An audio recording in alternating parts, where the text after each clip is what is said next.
Hello, everyone, and welcome to another episode of Page Turners Plus. The last time you saw us, we were reflecting on Kipling Plass by Berkley Wendell Semple. As promised, today we'll be having a conversation with Berkley. Welcome, Berkley. Thank you for having me. It's our pleasure, especially after our discussion of the novel. So, I suppose we could start with the historical events that you mentioned in the novel. You refer to certain historical events, the Jonestown Massacre, the Skylab Crisis, for example. Did you mean for them to be time markers or are they more meaningful for you? They're more meaningful, I think. Thank you for the question. I think because I was born in 1967, and I would have been when these things were occurring, just on the cusp of being a teenager. And I recall that I was living in a bauxite mining town where my father worked. So the Jonestown thing was really, really close to me. But living history is different than kind of at that age, kind of really not understanding it very well. But when I got older, I really got into it, and it's significant part of my generation, significant aspect of my generation growing up there. So I thought it was an important thing to mention and to kind of delve into a little more as to and to reflect upon it. Um, Not as I lived it, but as I kind of thought about it in retrospect. Because growing up at that time, when you're that age, you understand it, but the seriousness of it doesn't really kind of hit you. Yeah. Would it be correct to suggest that this novel is largely, if not primarily, concerned with masculinity and the performance of masculinity? Yes, you wouldn't be wrong about that. It is about boys and they're being inculcated into their manhood by a particularly masculine personality in Boge. So, and his habits and his womanizing, let's say, is part of that. And also, it's obvious that these boys aren't they don't have fathers, right? So you can't point to an example and say, well, um, this father here is giving them a different example than Bosch is, because it seems to be the singular personality that is that's governing them as a man. And so it is a lot of it is about masculinity and sometimes about toxic masculinity in that sense. But it is you know, not actually very far from how I lived it, in a sense, really. Um, Obviously, I lived in an area where, as far as I can tell, the men weren't really in charge. Um, we were governed by at least the people in control of the way we kind of were nurtured was the mothers, right? So and but where we were supposed to be trained on how to become men, that was almost exclusively the men part. But I think the people in power there, as far as I can recall, were actually women. Certainly in my house and in other houses there, the men can pretend that they're in power, but that was not the case. As I lived it. You mentioned that toxic masculinity is one of the concerns of the novel, but you also show love. You also show men performing love, acts of love, in a kind of show don't tell way. Is that how you perceive it, or is that me projecting? No, that was part of it too, because I suppose it might be not sufficiently masculine to be showing love, rather to doing it in a kind of underhand kind of way. I don't recall that this word love was ever something a man would come out and say to another man or to a boy. This would have been perceived as being not regular, which is a concern with the men in the book, and not regular being not like us or behaving in a manly way like us. Derek would be not regular uh, because of his behavior and his kind of um, the way he comes across to others. But in terms of showing of love, it would have been done in a way that would not have been, I guess, forthright. No one would call us and say, "Well, give me a hug. I love you very much." This would not have been the practice of the place where I grew up in Guyana. But I think the the idea was to kind of made it show that there was in fact some genuine love and some affection between the men. Certainly with Boge, there was a great deal of respect for him, particularly, and that would have been necessarily so, because given that they don't have another person of his kind of ilk and his kind of concern or care for them, um, I suspect that was their singular idea of manhood. If you talk about Kipling Plass, for instance, he does have a father, a sort of ambiguous kind of father, and this father is not unlike his mother, somewhat um, mentally troubled, right? So he's not steady in that sense, and I don't think he'd taken his putative father taken this notion of him as a as a real father. He has his own kinds of difficulties, and he's struggling with his own issues. I actually wanted to follow up a bit on the topic of love there, because you mentioned sort of an incompatibility with toxic masculinity and showing love in the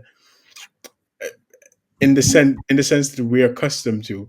So I was wondering whether social class and the social class that you belong to has any bearing on the way you show love. Because, for example, the boys teased Kipling about his mother's condition, but you didn't get the sense that it was out of malice, but it was just like friendly love. So I was wondering whether the type of class you're in um, plays a role in how you show love. I'm not so sure how the upper class showed love there in Guyana. I was born raised on a farm, uh, in a sense that my grandfather had cows and my great uncles. I was raised in a kind of, I guess, with all my people around me. You understand, like my great aunts and my grandmothers and in some cases, my great grandmother, and everybody was in one place, and it was rice fields and coconut and the sea, right? So I think when we thought of class, we thought of Georgetown people in the capital who were wealthy and fairly well off. But how I was shown love is, my great uncle, I had many of those who would call me when I did something wonderful on the test or whatever, or said something or voiced something, and they would give me like a sweetie or a candy or give me a hug, and no one would say a word. I would interpret that as obviously an affection, and or they would call me and give me a fruit, something simple and forthright, which I was made to understand that they were approving of what I had done or what I had said. And so, even among um, my female relatives, this word love would not have been voiced so much as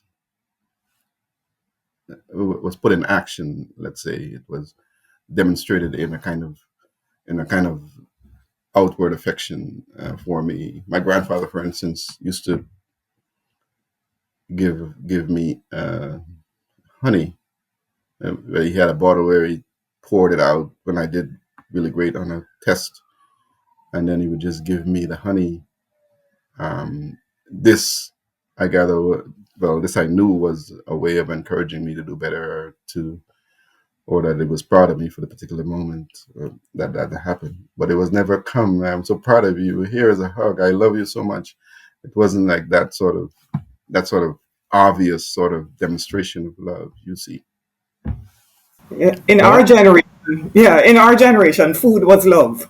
That Then- was how, yeah, that was how love was demonstrated. They gave you food. um, I want to take you to the question of mental illness because it's how I read the novel was that apart from masculinity, one of the main concerns of the novel was mental illness. Uh, Kip's mother, both parents actually, are mentally ill, demonstrated in different ways, but they're both of them. Then you have the village madman, who is Kangalang Harry. And then so many of the other characters struggled with depression. Kip himself at one point, Derek, Anita, what was her name? Simone. It seemed to me that a lot of people struggled with depression or some other kind of undiagnosed mental illness. Were you concerned about mental illness? Oh, there was somebody suffered from OCD. Um, Bootleg. Bulegi. Boulege. Yeah. Were you concerned with mental illness, or was it this just coincidental that all these instances came up? It's not coincidental, but it, it's such an interesting question because obviously when I was growing up, I would see people like that, and it was not. I suppose I didn't say, well, there's something wrong with that person. A person like Bootlegger, for instance, clearly something is not correct. He is not regular, but um, it's something that I see even now when I go back there, that I saw all my life, where people were dismissed as, he's just a mad guy. He's a madman. He's a madman, and therefore, if he's mad, anything he does is acceptable because he's in that way. And then there are gradations of this sort of behavior, um, and people would say, for instance, if someone, you know, well, she just ran out her head. It was seen in a rather dismissive sort of way, and I myself, growing up,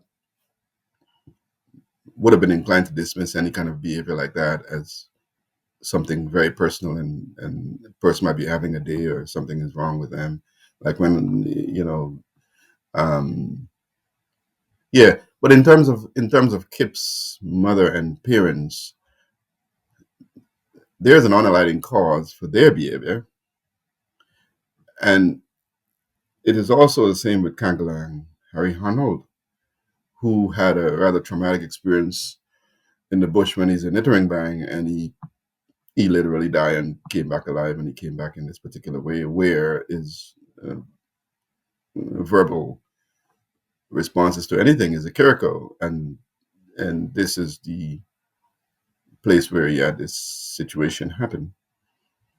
Anita, of course, one would understand why she is as she is in a way because of the issue with her father, you know.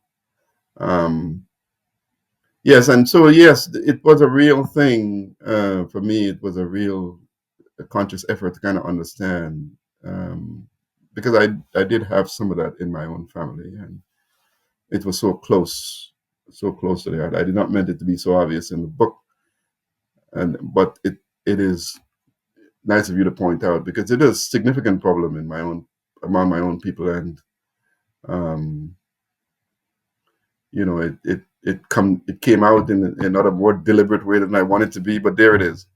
But it is true enough that I was conscious of that, of the mental health issue part of it.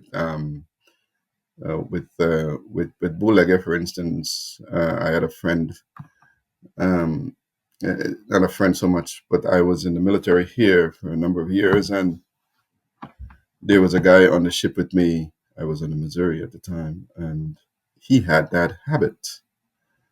which we would say cut that out, but um, it was not so easily remedied. And to say cut it out, he just went on washing his hand 10 times a day or 20 times a day as he would. And so I thought that that was an interesting thing to explore. I also want to look at another dimension in terms of the villages of Myconii. So they are presented as simultaneously insensitive and caring. Please talk us through that. Yeah. Sometimes the difference between them was quite stark. I don't- And this is once again so very reflective of my own experience growing up and in my history. The the book is about place, yeah, essentially, because that is how I started out writing the thing, is to think about the place and then to put the personality within the place. So the personalities themselves are as diverse as anyone you will find within the space of the villages there. Um, and yes, there were as I was growing up. This thing is not autobiography in any way in that sense, but um, I recall that my mother, for instance, who was the disciplinarian in the family, used to do a thing where she would beat me for whatever problem I'd done, and then she would hug me. I find that particularly contradictory. Whereas my father, of course, did not really indulge in the physical discipline so much. He just frightened you with his voice. But you had these people who were so firm in their discipline. I heard H. Nigel Thomas talking about in the interview that you did with him, which I was watching last night, and he was talking about the experience he had being in the school when the teacher come to get the strap, and she could not give sufficient explanation as to why this person needed to be beaten, with this child needed to be beaten. And so you had that sort of thing there as well. And I suspect that this is possibly a Caribbean thing of people of my generation. And you would have that kind of cruelty in 1 minute, and then you'd have sort of deep affection in another minute. Um, it might be less so now. Corporal punishment in Guyana has been somewhat outlawed, but for my generation, it was this thing. I expected from my mother when I was beaten by her. I preferred to be beaten by her somehow than to be frightened by my father, because I thought um, she would, do the thing in the back where well, you have to mind yourself next time, or you know, this is what happens when you do this. But you be careful next time, so I don't have to let you taste my hand or whatever. So that sort of thing. So it might be not so now as much in the Caribbean, but in my generation, it was this sort of um, here is the strap on your butt, but let me put some ointment there or soothe you or whatever, whatever the case might be. So it was wildly contradictory sometimes.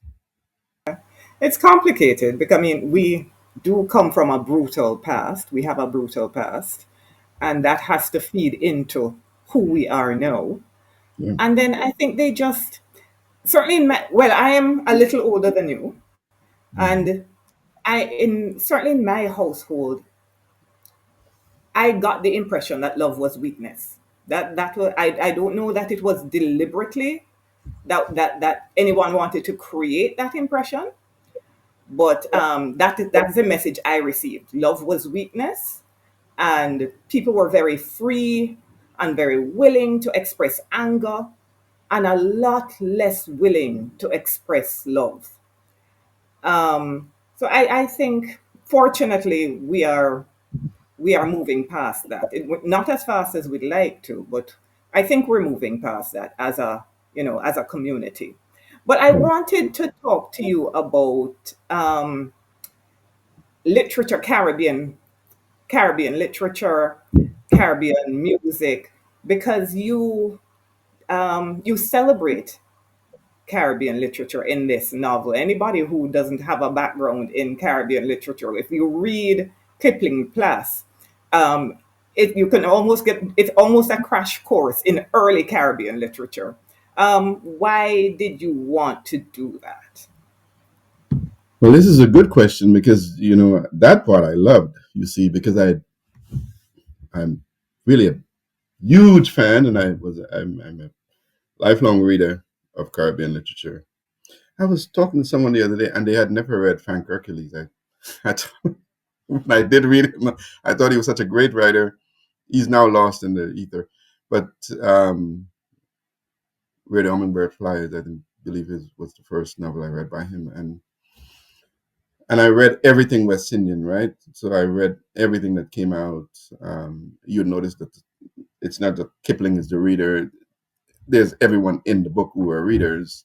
Obviously, we didn't have the distraction of television, and so our entertainment, a lot of it was reading. And I wanted to deliberately actually bring back some of the books which I I'm not, which I don't see anymore.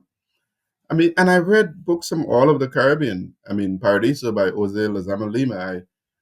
And I remember reading that when I was very young. It's such a profound book, which I read later on in life, reread, or books by, say, like I said, Frank Hercules or Edgar Mittelhauser. Um, but I've read all of it. Um, and my father, who also read, he had this book exchange thing where he'd like take the books to the, he was a bauxite person working in the mines there, and he would exchange it with another book. So I read Malcolm X when I was 10. I did not understand a thing of it. And of course, I read people from all over. And so Kipling Plass, in that sense, is much like me in that sense, in that they are readers. But then, Uncle Percy, the guy at the sluice house, he's a reader, as is Kipling's mother. His father is a reader of a sort. He is searching for something there that he doesn't find, and therefore that habit of his of tearing things up is to Kipling very disturbing because he is a sort of bibliophile. And then, of course, there are other kinds of readers within the book. As to the movies, these are movies I grew up on. The Hammer films of the 1970s, the Kung Fu films of the 1970s. I'm pretty nostalgic about those. And I remember seeing those. I had this, I used to go to the double feature, I believe. I paid $3.50 to the physical cinema. They did not come to me on any kind of streaming. So I would physically go there, and I would go to pit. I don't know if this is a distinction in the other parts of the Caribbean. And this is the lowest round where there's the mezzanine and the balcony part where you can go up. But I would pay and go to pit, and then I would watch those movies. Same thing with the music. The music was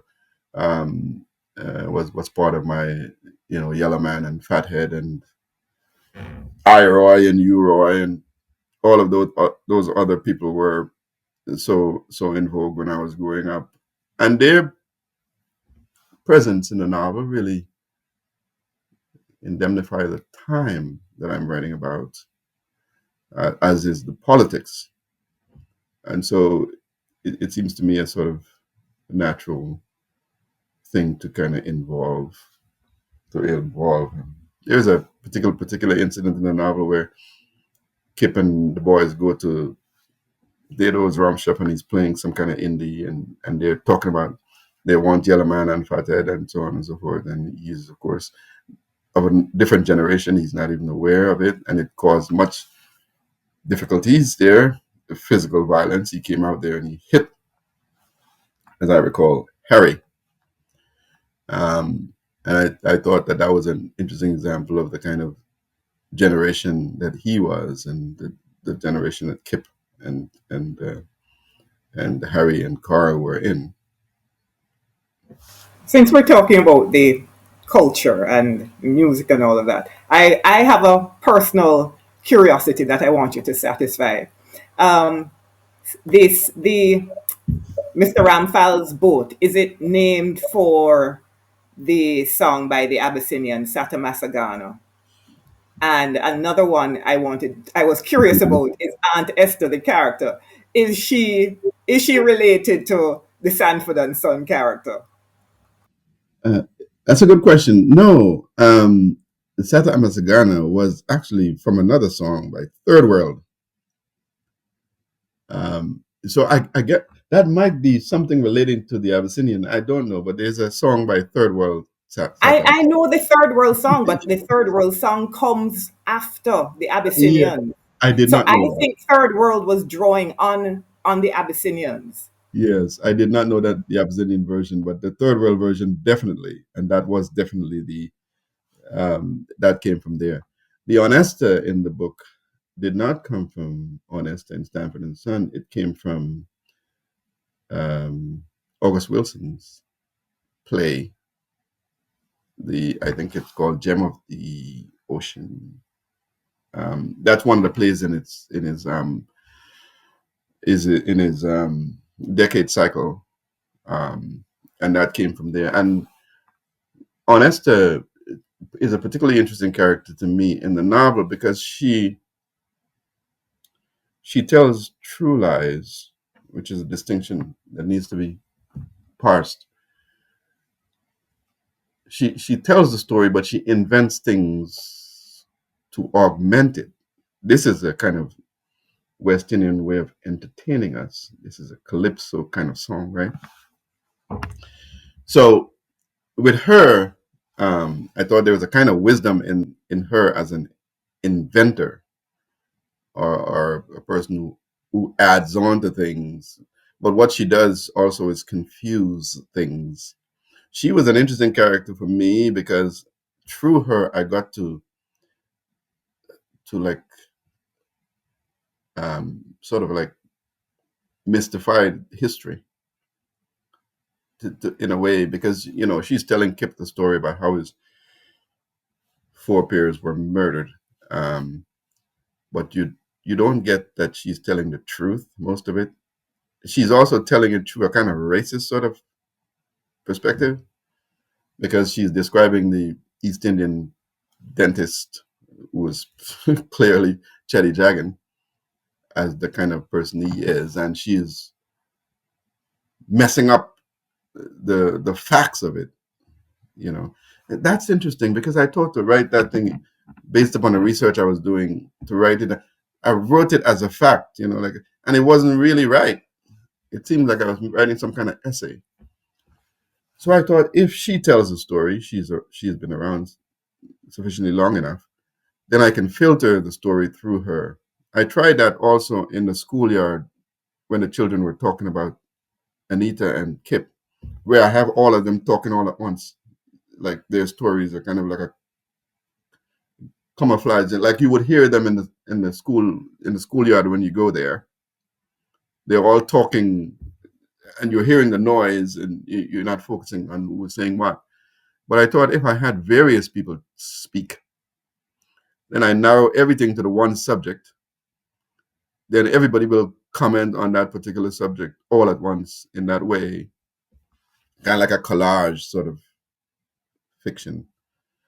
I was pleased with that, um, as I was pleased with Honesta's business of true lies. I, I don't know if anyone he wants a story about his past, but I'm not sure that she's the ideal person to tell it, given that she invents things and add on, and also she's obviously she takes great joy in the story. That's the oral part of the novel, where almost everything is where she's kind of like telling the story rather than Kip, who is the writer of the book, is writing the story.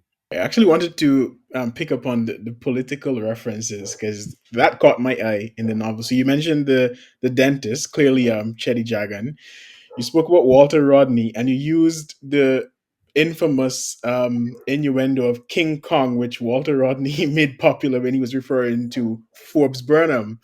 So, my first question is, did you try to make this a political novel, and you basically almost ridiculed all the political leaders at the time? So I was wondering what was your thinking in that? Yeah, and how I ridicule them is to use an expletive, which is sometimes uncomfortable when you're reading it. I gather, and it's personal because even when I was living there, I will tell you a story. My father used to put us on this line. There's a truck used to come with the food, and he would, because I grew up with a whole bunch of siblings, and we used to stand in line in like shifts, so that we would, we'd get, my brother would say, you'd be like the, let's say, the 10 to 12 shift, and then I would replace him and go to 12 to 2 and so on and so forth, just so we can get the up to the line to get our rations and so on. I hated it. I mean, I just hated it. I just didn't understand it. I just didn't understand because, when I was in school, we used to get like a school food, like a milk and stuff like this. All of a sudden, it was just like gone. I just felt it in a kind of visceral way, even at that age, that there was something really awfully wrong. And I grew up, when I got a chance to kind of investigate it and research it, I hated it even more because it seemed so stupid. The politics of it. It seems so. I understand it later on why Burnham did that, but it was just a lie. But also, I didn't have the reverence for him that my father had. Even while this stuff was going on, my father was, oh, comrade, this, he's doing this for our best intentions, and so on and so forth.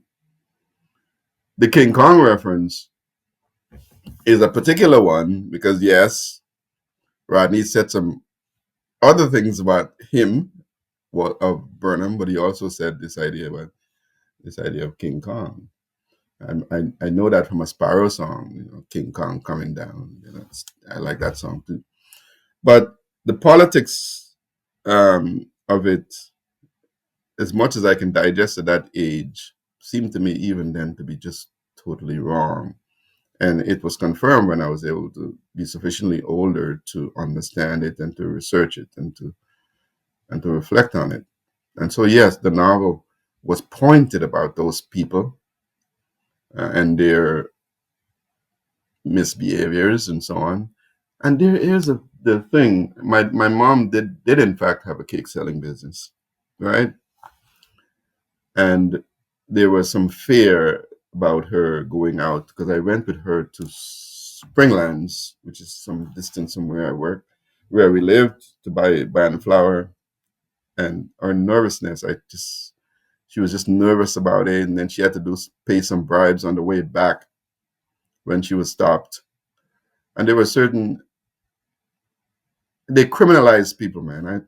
That's what my sense is, that these people who were, at least in my,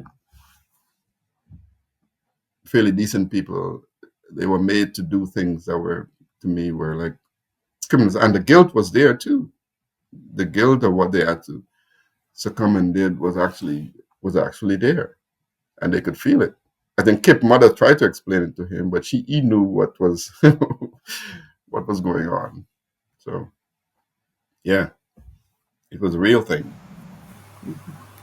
You gave us a leader in Bouge, who is questionable, because he's very good. He's very good about taking care of the boys. But he's a womanizer. He treats women very badly. Why did you want to give us this very flawed hero? Yeah, I've seen this question answered by some of your writers. um, well, there's no perfection in the man, but a good man is not always perfect. Um, I think, and he's reflective of some people I grew up with and some people I know, in that they were. they were good people despite their shortcomings, which is not unlike us, you know. And so the idea is not to really say that he can't be one or the other. He's just a womanizing good guy, right? So in that sense, it will be much closer to what's recognizable in a Caribbean person. He's a womanizing good guy. He does good things, you know, and really, in some sense, who's entirely awful. I mean, there are serial killers that love their cats or dogs or whatever. But in terms of him, he would be a recognizable West Indian type, you know, the the the womanizing good guy, the hardworking, wife loving, um, cruel person. Once again, I was listening to last night to your interview with H. Nigel Thomas there, and this idea of their um, the various type of characters and how they would behave given their particular mask. Bosch, of course, is not a married man in the sense of the traditional sense. He is a person who was living with someone for years, um, and their relationship is somewhat interesting to me in that um, she comes and goes and does what she does, and he stays there and mind the house. And to some degree, he is a kept man in a way. She is the one with the money, to some degree, and so he is left to play his games, um, which he does. Um, but I was curious as to kind of understand Kip's reaction to his behavior, or if Kip found this to be something, a model to emulate, and that's the kind of thing I was kind of interested in, as whether Kip saw him as 100% the guy he would follow. I think he was ambivalent about him, about his behavior. Yeah, I would hope that Kip would be ambivalent and figure it out later. Yeah. And Kip is smart enough, I think, to figure it out later. But you said something just now. Who is 100% bad? And I'm Mhm. thinking about Carl. What is good about Carl?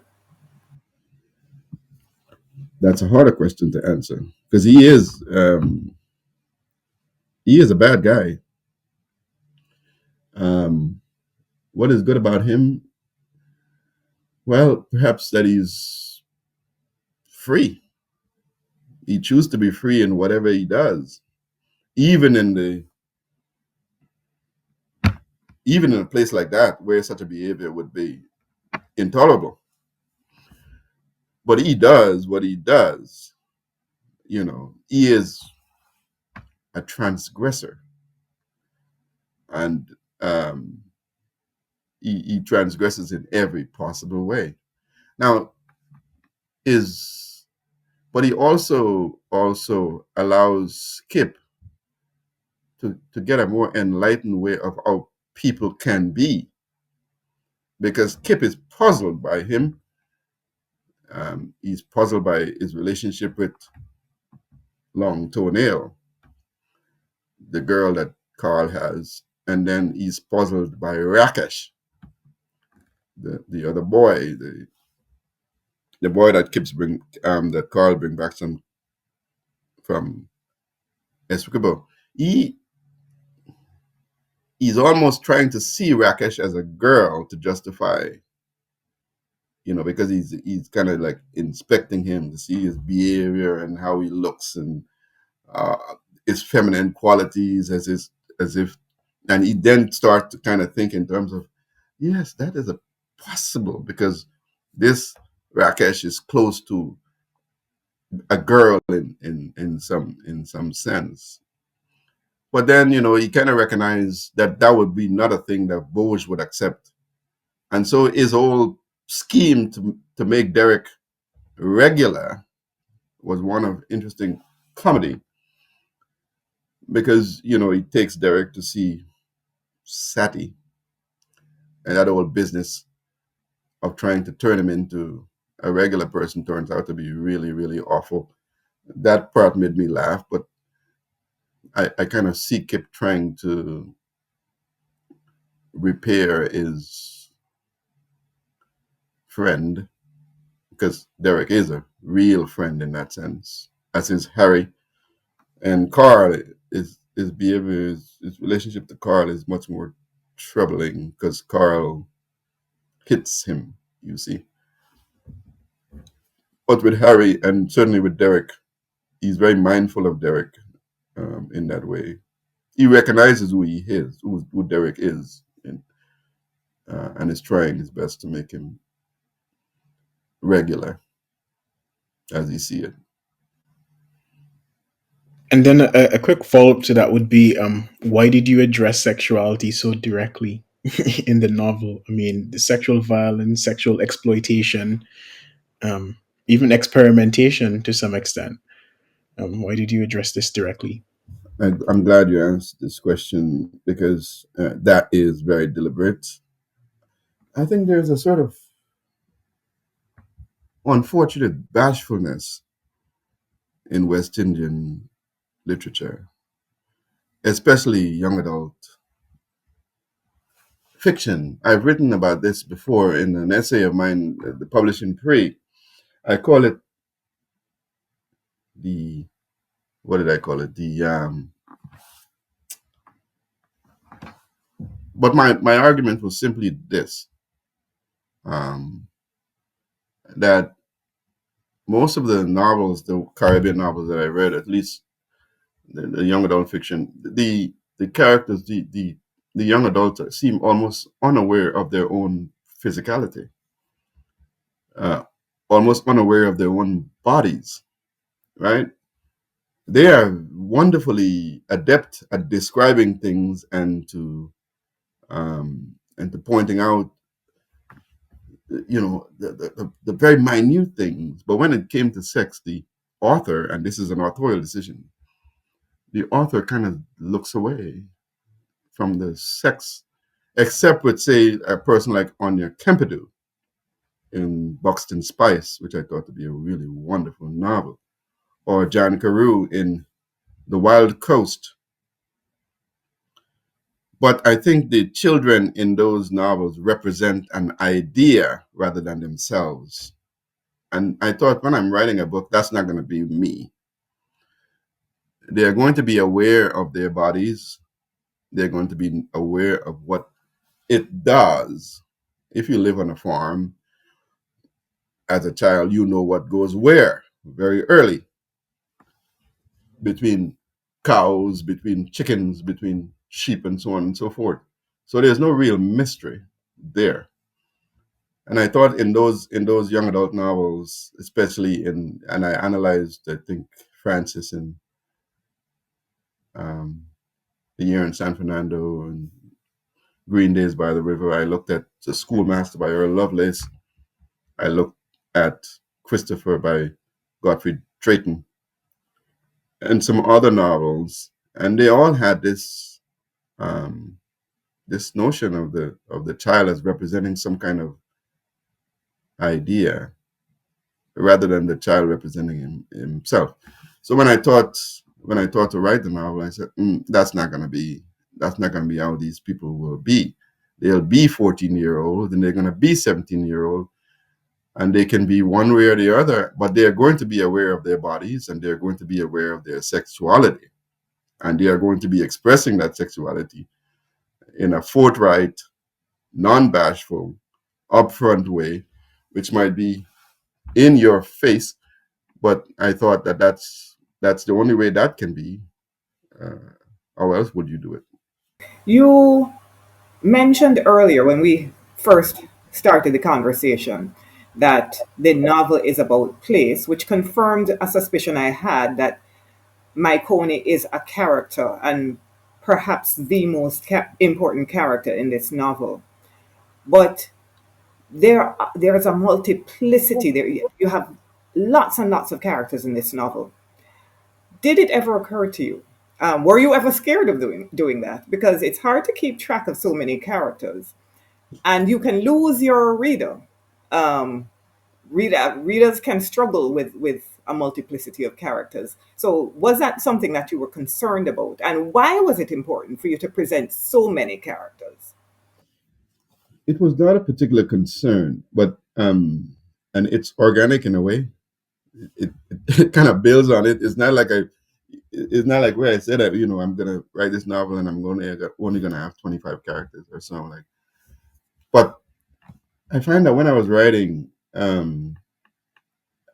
these characters just pop up and continue to be real, and I thought that was really in keeping with this idea of place because you will find a great many of them and their behaviors will be different and they'll be different from one to the next and so on and so forth.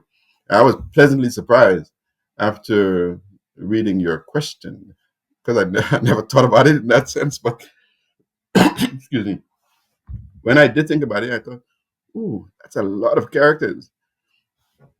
But it wasn't a problem when I was writing it. I just it came together in such a way that it just flowed. When I saw your question, I went back and counted. So it was crazy. It was crazy. So it's interesting what the reader brings to the old scheme of things, in that you kind of hear from the reader, and then you're thinking, "Oh, I never thought of that," but there it is, very much evident in the text itself, and that was a remarkable surprise. I like that. So, unfortunately, we're coming to the end of our time. So, I think that will be all the questions for today. But we really enjoyed this conversation at Berkeley. We absolutely enjoyed your novel, Kipling Plass. It's truly a Caribbean classic, I would say. But for our viewers, sorry, the next time you see us, we'll be reflecting on Ishi Robinson's Sweetness in the Skin. Until then, goodbye.